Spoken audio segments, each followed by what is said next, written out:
And as the chat has requested, we're going to get back to talking about practice, man. We're talking about practice. So, practice coming up tonight. Christian wants to know, what are you most excited to see, or what are you looking at for today's practice? So, Fitz, what are you looking for in today's practice? What are the things that you think are interesting that you want to get an updated, refreshed look at in our since last week? Yeah, just take a look at the secondary personally. Like I'm on the defensive field, so I'm on the boring field. I'm sorry about that.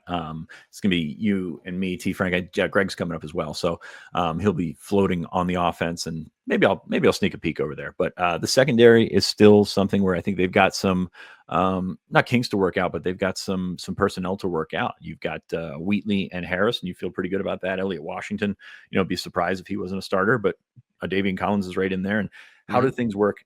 And I'm not sure that we get the time and the like the specific access where we can see this, but how do things work with the hybrid positions? Because we've talked about King Mack, we've talked about Zion Tracy and some of these other guys, but who steps up in those roles and who is kind of, sort of feeling themselves right now? Like practice 4, you're getting into a groove, you're feeling pretty confident.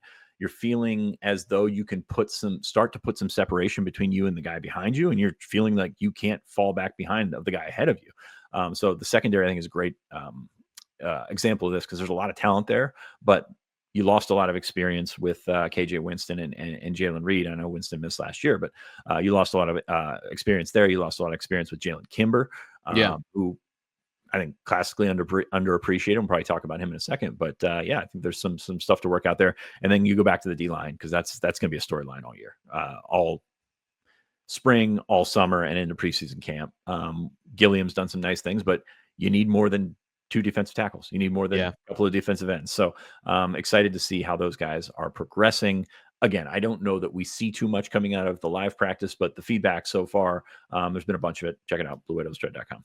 Yeah, I'm actually jealous of the defensive field. I haven't been over there in so long, and I want to know, I want to see what I can see with the secondary. But literally, it's hard to see because they're the farthest away from where we're allowed to stand. So it's one of those situations where and we won't get as much time as we did last week, I'm assuming. So we might even see, we got the high water mark of what we were going to get from spring practice in terms of visual observations. I guess to me, I'm interested in the offensive line. I didn't spend as much time with them as I did in previous weeks, because I wanted to take a borderline obsessive look at the receivers. But I want to get back into the quarterbacks and the passing game progression, and then the offensive line.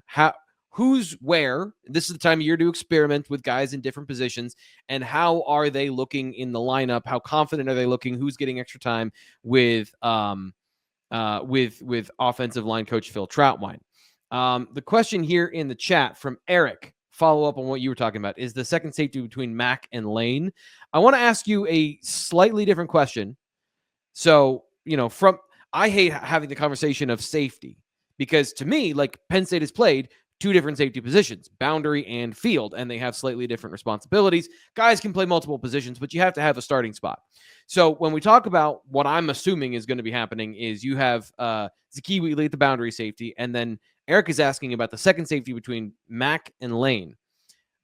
Does that position inform what happens in the nickel, in the hybrid position? Because if Dejon Lane doesn't take the step you're expecting, don't you then need to kind of backfill that with a guy like King Mack that at least is an experienced player at the position? And how do you think these moving pieces are going to affect one another in the secondary? I mean, you need more than 2 safeties, right? You need more than 3 safeties. We saw it last year. Penn State didn't make it very far with their 3 safety look, and then all of a sudden had to scramble and figure out some more things. And that's why you saw more corners playing, things like that. So you've got to have all those guys on deck. So you're talking about beyond Lane, Mack. You're talking about what can you get from Lamont Payne and Antoine Belgrave Shorter, Vabu Torre, those guys, Colin Dinkins as well. So it's all going to sort of mesh into that. And I think that goes back to it's pretty early in spring. So we're not really sure. And we've had some notes on it. Definitely check it out. I was in the defensive notebook yesterday, but I think everything is going to play off of everything in that secondary, because is your best 5 back there 3 corners and 2 safeties? Is it 3 safeties, 2 corners? I think probably right now it's corner. But at the same time, you've got specific skill sets, and you wrote about King Mack yesterday on the site, specifically playing in the nickel.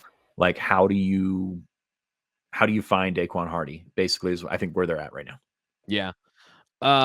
Let's get to this question here from Poncho 570.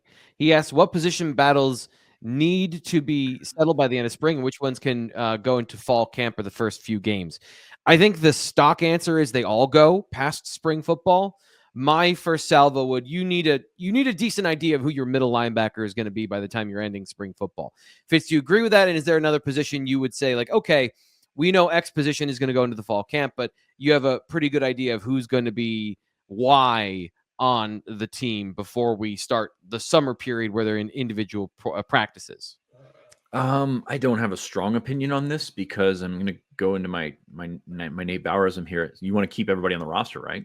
Yep. Like that's kind of the game here with spring ball, and you got to keep those guys engaged. You got to keep those guys like some of those battles will be. You'll have a good idea after spring, and I think the players sometimes understand it more than the fans. Even I mean, Storm Duck was out of here after a spring because he didn't think he was going to play. Like that those are the kind of things that the players can pick up on. But if it's legitimately close, you got to keep that rolling for your team's sake and for the player development sake, because guys get better. Like guys, you can you can't win a job in the summer, but you can put yourself in position to do so in the summer. So I think that a lot of those go. I do agree with the philosophy of a Mike linebacker being in place, but also I'm very curious if a Mike linebacker is a thing on this defense. Like if a true Mike linebacker is a thing on this defense, whereas you've got Tony Rojas, who's played a bunch of football, Dom DeLuca, who's probably played more football, and then Keon Wiley, who's a veteran as well.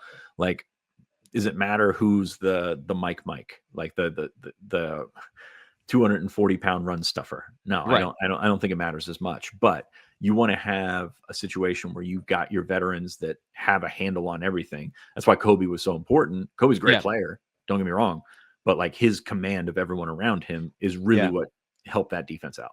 That's, I think, the part where when I'm saying you need a Mike linebacker, that's the part I'm talking about. Somebody to line the defense up that has the green dot, that's in control, as opposed to, do we need a guy with a neck roll?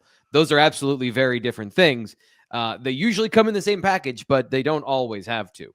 Last question here on the show. This is from Losi's Mustache.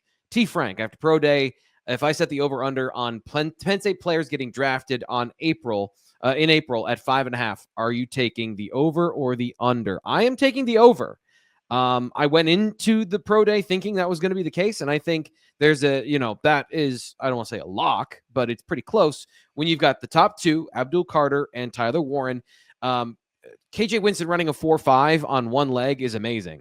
Jalen Reed already did what he needed to do at the NFL Combine. Those guys are going to be day 2 picks. And then you look at what Jalen Kimber was able to do. He did not get invited to the Combine. He runs a 4.39. By the way, you can watch all the 40s here on the YouTube channel. Posted those yesterday. And then the guy that I don't know if he's going to get drafted, but like put up the best day. And I know I forgot about Kobe King here for a second, but we just talked about him. Keziah Izzard is a freak athlete. He ran a 4.81 at 305 pounds. I mean, everything he did that day screams, this is a draftable player, but the film is not. So I would say it's 6, and then you've got a wild card of, does Keziah Izzard, does somebody take a flyer on a highly talented, underperforming player in the 7th round in Keziah Izzard? Yeah, I mean, it's all projection, right? Like you look at a guy with a 305 pounds frame, 33.5-inch vertical, 4.45 shuttle. Like you mentioned the 40, but like those other times are really impressive. So Keziah helped himself get into camp at the very least. So I think that's what he's got going for him. By the way, you didn't mention Julian Fleming's world record setting 3-cone Jill, according to Penn State. 4.60 is not possible. It's a data entry error. We've gone on a quest to try and find the actual time, but I think the scouts are hoarding that one. So, but yeah, I mean, it's going to be borderline. Kimber's the interesting one to me because I do think he helped himself, and I think he helped himself with the tape this year because his tape at Florida, not great. So it's still a borderline situation, but when you've got that athleticism, 10.3 broad, 33.5-inch vertical, 4.22 6'1", yeah. And he's got the film to play as a zone corner. And I think that's really, I went back and I watched him because I was curious about, like, He was almost like an offensive lineman. I didn't see him a whole lot last year. We didn't talk about him a whole lot, but it felt like a good thing. And I went back and I watched, and his zone work was much better than it was at Florida. And he wasn't put in as many man coverage situations to essentially set up to fail because he had a pass rush this year. And there was nobody that got away from him athletically. Ball production is one thing, but if you can stay with somebody and be preventative maintenance, I think he's a guy that has all the physical tools to play in the NFL. There's some upside there, older player, but you feel confident that the floor is higher than I think a lot of people are thinking about with him. Yeah, and I think that you hit on one of those things that might keep him from being drafted. He is an older guy. Like, he's been around for a long, long time. So how much more juice is there to squeeze from that? It wouldn't shock me. Like, him being drafted would be, I would call him like right on the level, mild surprise, whatever. Yeah. But him going as an undrafted free agent and making a team, I could see that actually. Yes. Maybe even a little bit more, because he's got a really nice skill set. So I'm very curious to see which way that goes. And I think that he's got the physical abilities to make that work. And he's played a lot of football. So that is something that the scouts do like. Yeah, it's something to be said for a guy that can come in and play. And you don't have, he's not a 20-year-old that it's like, well, by year 2 of his rookie contract, he'll be good. Like, this guy is going to come in and be 3/4 of the way there. We'll see if a team thinks that's valuable enough to take in the draft. But I would. I mean, if I needed a bottom of the rotation corner, I needed to buttress some depth, and maybe a guy that I have an eye towards a little bit of upside. I mean, I guess that's why I said I'd have 6 guys, because I would draft him as well.